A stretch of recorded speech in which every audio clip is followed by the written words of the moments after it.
Hello, everyone. Can you hear me? Yep. Hi, everyone. Welcome to the talk. My name is Zhe. I'm a software engineer at LinkedIn Hadoop committer. And Uma is my collaborator on the project. He's an engineer at Intel, Hadoop PMC member. Today, we will introduce Hadoop HDFS erasure coding, which is a new feature in Hadoop 3.0. Uma will walk through the design and architecture of EC, and I will focus on analyzing and explaining the performance results. Yeah, thanks. Yeah, good afternoon, guys. Amazing here to be like, yeah. Now I'm going to walk through the Erasure coding, like background and architecture details,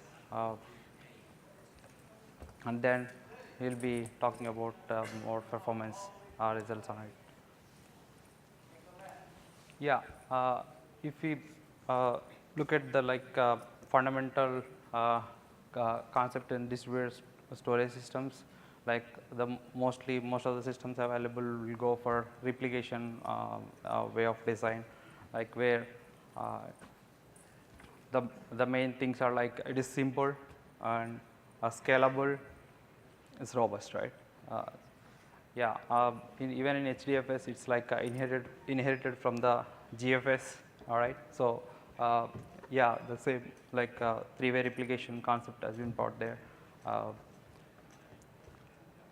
So the thing is that here 200% storage overhead, right? Even though we rarely access the backup replicas, what we just replicate in the cluster, right? So coming to the Erasure coding, how it's save the space. Let's take a simple example of like XOR here, like in a replication case and XOR coding case, like how it differentiate in like saving the space. Yeah, if you in a replication mode, like there is a 2 bits you want to put in a cluster, where in a replication mode you just need to duplicate the data, like it's like just replicating the same copy in another node in the cluster. So here you're having total number of like bits are like 4. Right here that extra there are 2 bits which you may access very rarely in the cluster. So for the locality purposes, like many times you may access the first replica in the cluster in HDFS case. When you look at the XOR coding, yeah, you just like XOR of the 2 bits and you would get the result there. So just like you have 1 bit extra in the storage. So which is like you're getting almost like same data durability, like even there you can lose 1 replica. If you lose any of like the same bits from the same replica, you would lose data even there, right? So you're getting the same data durability, and here you can lose 1 bit, right, at max. Yeah, you're getting like half of the storage, cutting down storage overhead to the half, right, by half. But that one thing to consider here is, since we need to decode or like to recover the replica whatever you lost, so it will introduce a little bit of like overhead. Yeah, such overheads how we overcome with other frameworks available, like hardware accelerated frameworks. We'll discuss later in this talk. Yeah, in our analysis are like before we are jumping into the Erasure coding, there are like Facebook F4 store 65 petabytes of data. They are blobs data putting into EC. And another systems like Windows online storage, Azure storage, like their petabytes of data there every 1 to 2 days, and other kind of data like seal data, like the data which they don't want to modify. For such data also they are putting into EC. Yeah, I know like GFS uses much of their data into EC as well, right? Yeah, let's discuss some more things about background. Like it's all about like redundancy theory here, right? When you talk about Erasure coding. Other things we talk now about, like it's all about like distributed systems in big data, right? So yeah, it's more about that.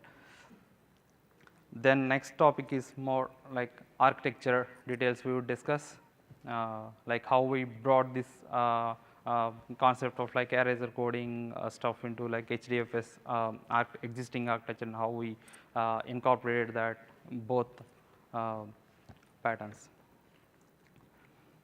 And the next part is like we just discussed about like overhead of Erasure encoding or decoding stuff.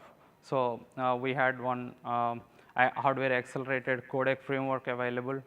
It's a ISAL Intel Intelligent Storage Acceleration Library, which was like getting integrated into this HDFS framework.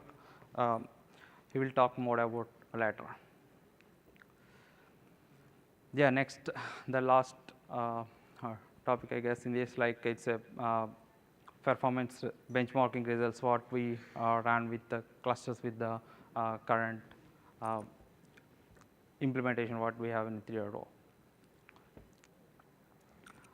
Yeah, here to get more understanding on this EC stuff, like let's talk about these two terms first. Like what are they? Like data durability. How many simultaneous failures can be tolerated in the cluster? That you can just keep the term as like data durability. And other one is data efficiency. Like how much option of storage is really useful for you, like which are you may just keeping like a backup, but you may not access them for long time, right? So let's analyze some options, couple of options what we have considering these two parameters, right? Let's take three-way replication first. And here, yeah, you need to keep 3 replicas, yeah, 2 additional replicas, and it can tolerate up to 2 replica loss, right? So when you talk about these two terms, data durability is 2, right? Yeah, here real useful data is 1 replica. Is like you would when you want to read, it's enough for reading 1 replica, right, in the cluster. Remaining 2 are just like redundant replicas. Yeah, just to make them like 1 replica you are using, total of among the 3 replicas, like so it's just 33% is efficiency, which is what we use right now in the HDFS, like whatever is already released one. When the next case is a XOR, exclusive OR coding. Here, like when you see that bits are same, you would get the other like 0. If both are 0, you get the 0, and both are 1, you will get the 0. And if they are like 1, 0, or 0, 1, you will get 1, right? So here you can lose up to 1 bit, right? You cannot lose 2. So if you talk about these 2 parameters, like durability is 1 because you can just tolerate up to only 1 replica loss, right? And yeah, the next term is efficiency. In efficiency case, it's like 2 replicas are really useful for us, and one only here is like redundant replica. Yeah. We're just talking about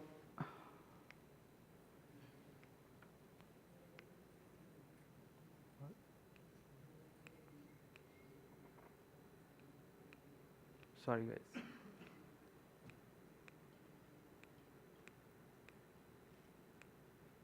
Yeah. Here, in the current distributed systems, it is quite hard to just utilizing of this technique, right? Because it's not sufficient for us to handle enough tolerance, right? It's just one replica tolerance handling is not enough to meet the current user scenarios or whatever tolerance we are promising from the HDFS, which this cannot be satisfied, right? So there are much advanced, like much popular techniques around this erasure coding, which is like ReedSolomon algorithm, which is like here. Yeah, there will be identity matrix, and which is called like a generator matrix. It's a kind of like a matrix problem, right? Yeah. It's first 4 rows are like, let's take like in 4-2 erasure coding case here. You can tolerate up to 2 replica loss. Here in this case, yeah, of course, you can have more tolerances by increasing the number of combinations here, like 6-3 or 10-4, like that. So here, I just for simplicity, we just took an example of like 4 and 2.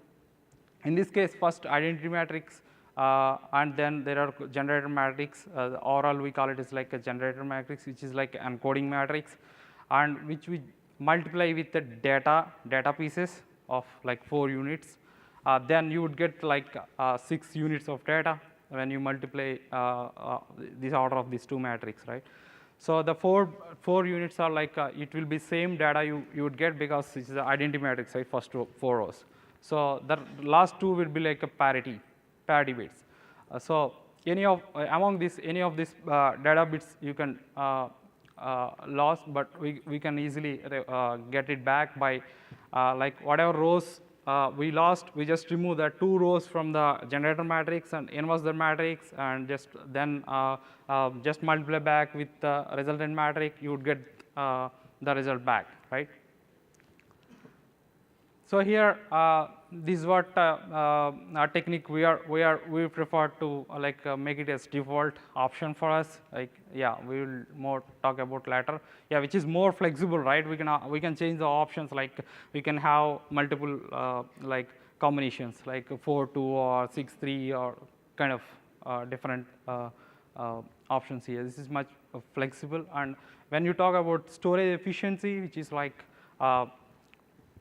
yeah, when you talk about durability, you can lose up to 2, and storage efficiency is like 4 replicas are really useful, 2 are just like redundant replicas here, right? This is 61%.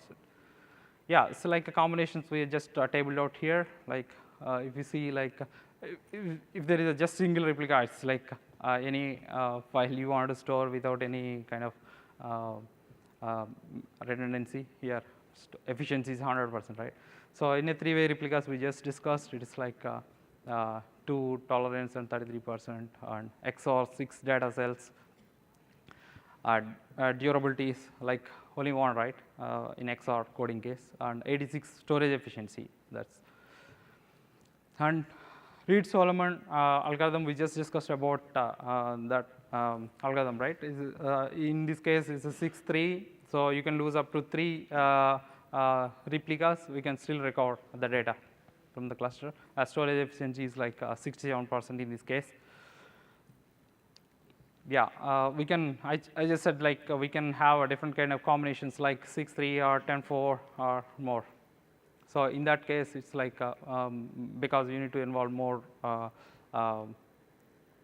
encoding, decoding stuff, right? It's 71%. This.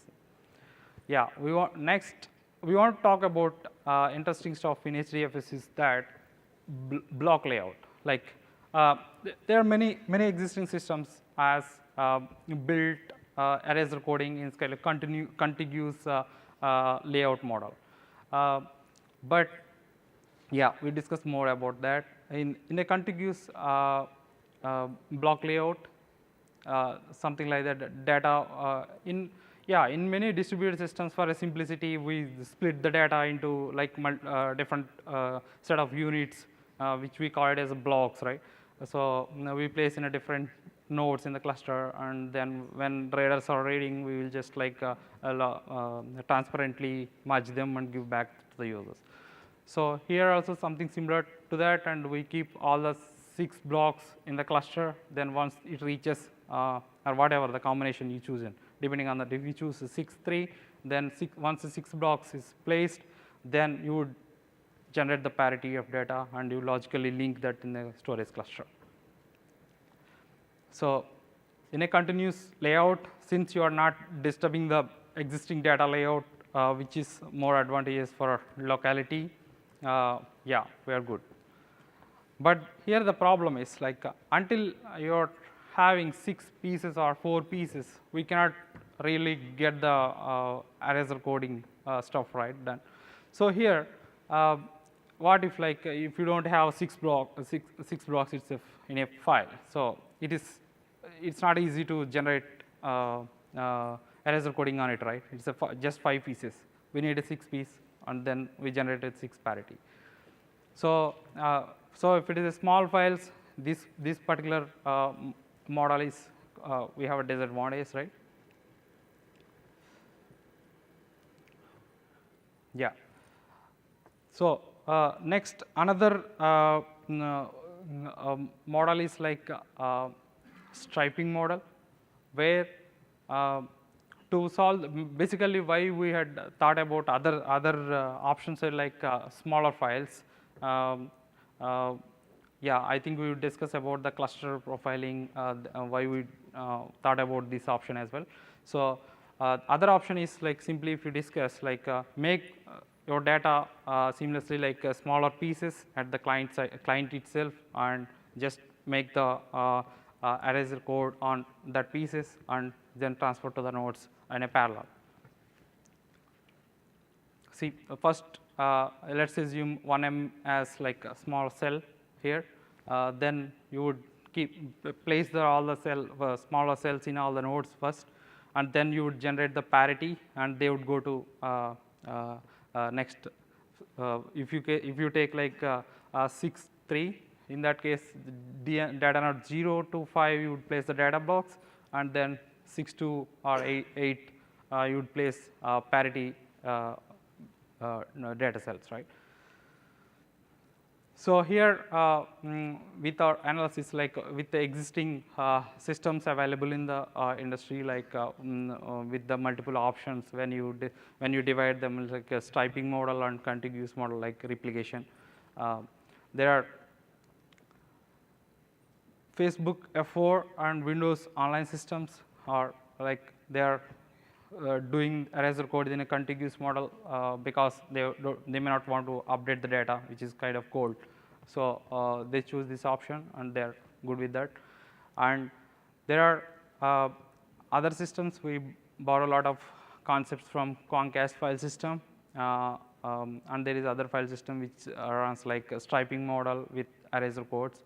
And Concast file system has the replication as well, like which is like a hybrid, right? Both it can support. So that's why we are more interested to get some of the design concepts from Concast file system. Yeah. Yeah. Then let's look some more details about the architecture of EC. Here, assuming 6.3 coding, then like which is basically about like which layout we have chosen, like the couple of reasons behind it, right? Like the kind of analysis we are going to put here, like why we have chosen. So based on the analysis of based on the profiling of some of the existing clusters, in one of the cluster that like small files are like even though huge, the top number of files, like it is bigger files, just 65% space it's occupied, but this only one cluster profiling is not enough, right? We cannot decide based on that, right? So it took again sampling another cluster. Based on that profiling, it's like large files are occupying like 40%, though file count is less, but the space is like files are bigger, right? There is another profiling in another cluster, like there you can see like it's dominated by small files. So a lot of small files there, like space also some like 70%, so more than 75% is occupied by small files itself. So based on these cluster profilings, we thought of like handling small files is more important, right? So not to compromise on smaller files handling, so we decided like we have to support first, in a first phase of work, we have to support striping model, right? So then the work, the whole of the work about EC, we had divided in this way. Like there are the combinations we have, right? Replication and striping. So when you divide this way, so in a phase one, we thought of like supporting a smaller files, considering more important to handle them. So we thought of so put that work in phase one.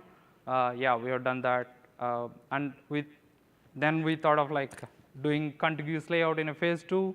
That's still in discussions, like couple of challenges there too. So we are discussing about that. So which is not design is not fully ready yet. And yeah, yeah, the replication and contiguous. Yeah, everyone knows like that's a current one what we have. Then replication on striping model. We don't see any clear use cases on this. I don't think it is much needed case, so that we thought of like push it to lateral.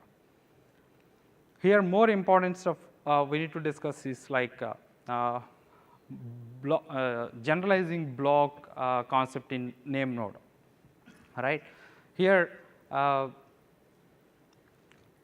when you make logical pieces of like smaller cells, you want to keep them in like 6 nodes in a parallel, and then you would generate the parity of the stripe, like cell 0 to 0, 1.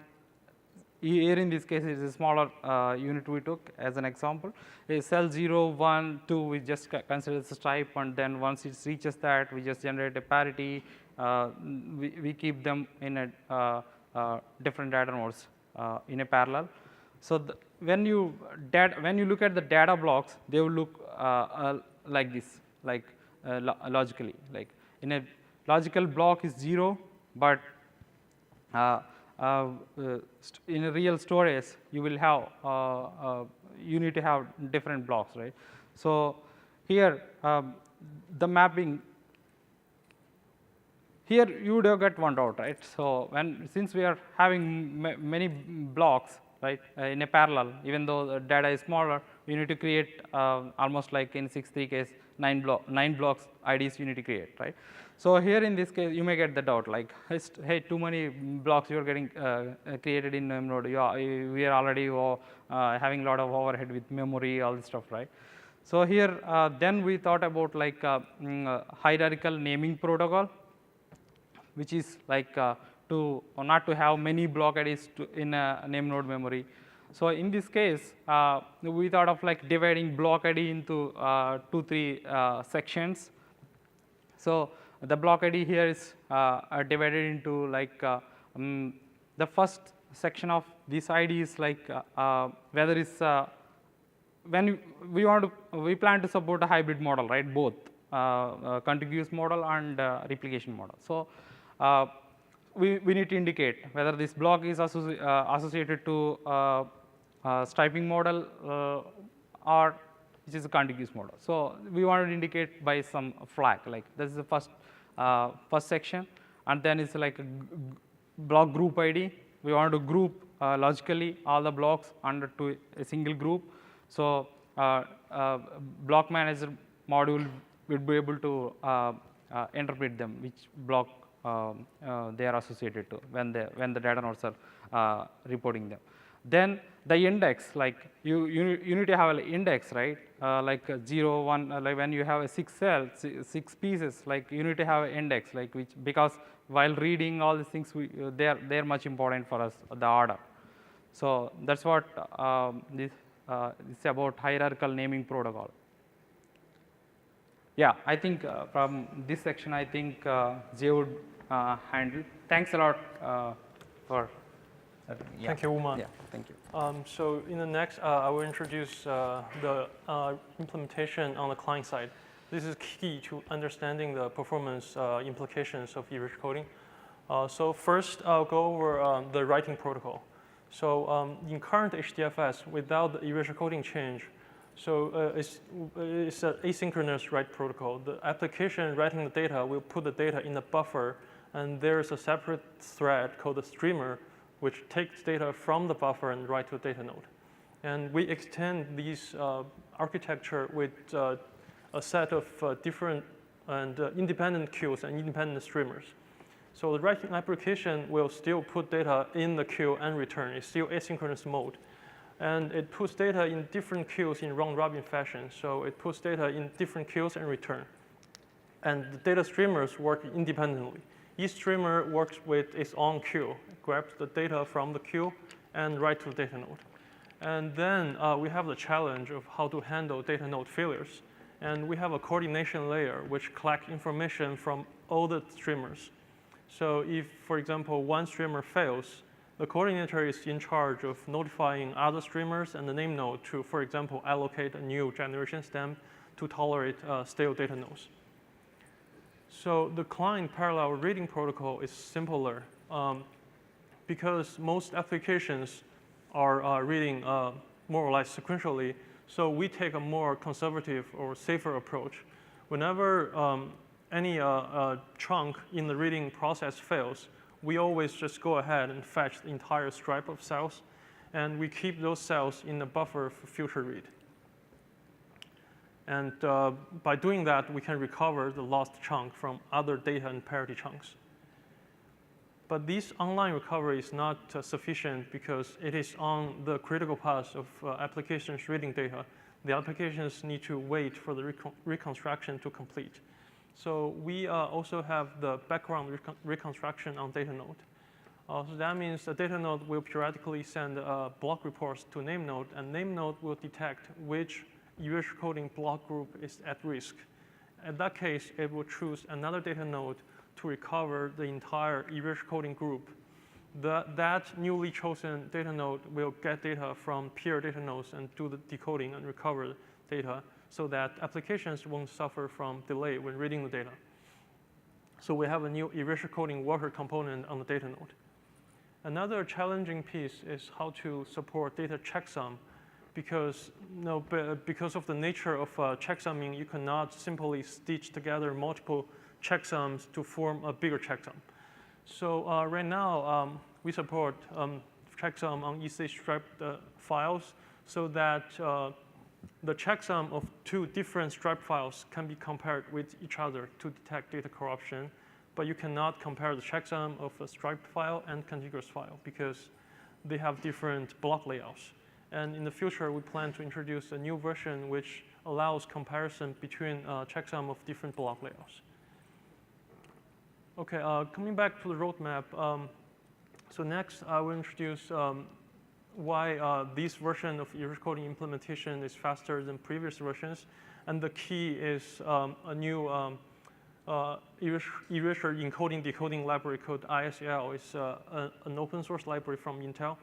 I'll introduce how that accelerates the matrix calculation beneath the encoding and decoding processes. And then I will introduce and explain the performance results. So first, I'll introduce a set of different coders we used in this study. So a few years ago, Facebook created a project called HDFS Read. It's basically an earlier version of erasure coding, but is a layer on top of HDFS. So compared to that, the HDFS erasure coding work we introduced here is native erasure coding inside HDFS. Erasure coding is a first-class citizen. So we have the coder there for compatibility reason, and we also developed two new coders. One is a pure Java coder. Another is a native coder based on Intel's new library. And I want to briefly explain why this library is fast. So this is a basic architecture of how it works. The ISL library will take the erasure coding schema, for example, the default 6.3, And we'll have a matrix generator, which generates a transition matrix. If we remember from the previous slide, that matrix is used to multiply the original data vector and get a longer vector with both data and paradata. And the transition matrix will be used to calculate, in this example, encoding. It will do XOR of 2 different vectors and get the result vector. So why is it fast? First, in the ISL library, the transition matrix is pre-computed and reused. In contrast, in the previous Facebook project, the conversion matrix is calculated on the fly. So this new library saves this overhead. And another reason is that in the Intel library, it leverages a parallel instruction set in the CPU to do the XOR computations in parallel. And lastly, is an implementation detail. So the input and output buffers are using direct byte buffer to use off-heat memory, and that significantly cuts the overhead. So in the next slide, we can see the performance of in-memory encoding decoding. These will just purely compare different coders. We can see that the original HDFS recoder from Facebook, the coding throughput is only around it's only around 79 megabyte per second in the first set of settings, which is 1 encoding thread. And you can see that the ISL coder is up to 40%, 40 times faster, and it can achieve the coding performance from 4 gigabytes per second to up to over 40 gigabytes per second. So if we put these results in comparison, in context with typical I/O performance like networking disk, we can get the conclusion that these will eliminate encoding decoding from the bottleneck. So the bottleneck will come back to the I/O and network. And in the later charts, we'll show these results. So this is decoding results, which is similar from the raw number point of view, is similar to encoding because their mechanisms are very similar. So the next, we also perform micro benchmark results on pure HDFS I/O. So we have 4 different hardware settings. We have a 10 gig network and 20 gig network, and we have both hard disk drive and SSD. So we have 4 combinations of hardware, and in this set of experiments, we use 1 client and 9 data nodes, but the client is not co-located with data nodes. So this set of results doesn't involve locality. So we can see that Cerebral replication is achieving around 260 megabytes per second because the throughput is actually limited by the client is actually writing to 1 data node. So HDFS read coder throughput is only about 10% of the Cerebral replication. But if we look at the performance of ISL coder, it's much better than Cerebral replication. This is just because it's writing to multiple data nodes in parallel, and it's leveraging the network interface and disk more efficiently. An interesting fact here is that in each configuration, Cerebral replication, HDFS read coder, and ISL coder, the performance is not affected by the hardware. The 10 gigabyte HDD performance is almost the same as 20 gigabyte and SSD. This is because currently HDFS write pipeline is not very optimized. We did some more detailed profiling. Much of the time is spent on non-I/O. So the device doesn't make much of a difference, but the level of parallelism does make a difference. If you write to multiple data nodes in parallel, you can achieve higher throughput. So this is similar, a single client doing HDFS I/O, but this is reading. We can see that here, the hardware doesn't make a difference because HDFS read code is more optimized than writing, for example, with short circuit read. So with three-way replication, you get higher throughput with faster disk and faster network, but you're still bounded by 1 data node. With erasure coding, we are operating with six data nodes in parallel, but with the 3 parity data nodes as overhead. But even with these overhead, in reading, we're achieving much better performance than 3-way replication. And these results are without data node failures. So we're also interested to see what happens when we kill some data nodes during the read. And there, the impact of coder will be more pronounced because we need to do the decoding on the fly. And we can see that with slower disk and slower network, the overhead of recovery is quite low. So if you look at the ISL coder performance, with the 10 gig network and HDD, the recovery overhead is less than 10%.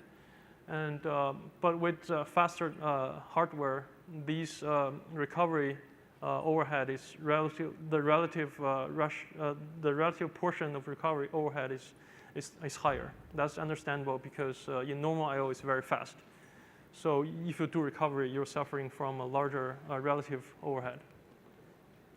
So how about MapReduce? In MapReduce, locality matters because the MapReduce framework will try to schedule computational job to local data.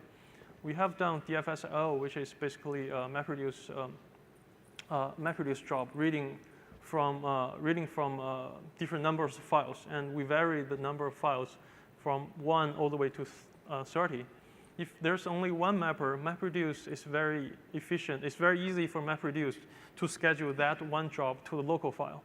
So we can see that the throughput is quite high, over 200% megabyte per second. This is basically because that mapper is purely operating on local file, and because of HDFS short circuit read, is basically enjoying the full storage device throughput. And by the way, this is done by on 10 gig network and SSD, because we think this setting this setting will show the largest possible overhead from EC. Basically, it's relatively slow network and relatively fast storage. So EC doesn't like this configuration, but replication does like this configuration. With only one mapper, 3-way replication is doing purely local I/O is very fast. EC cannot compete with that because it has to go through network. But when the number of mappers increase, we can see that MapReduce is less efficient now in scheduling computation to local data. So not all mappers operate on local data.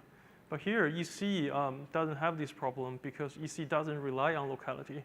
So EC is very efficient in scheduling the I/O in round-robin fashion, load balancing across the storage nodes. So we further did performance evaluation on Hive queries.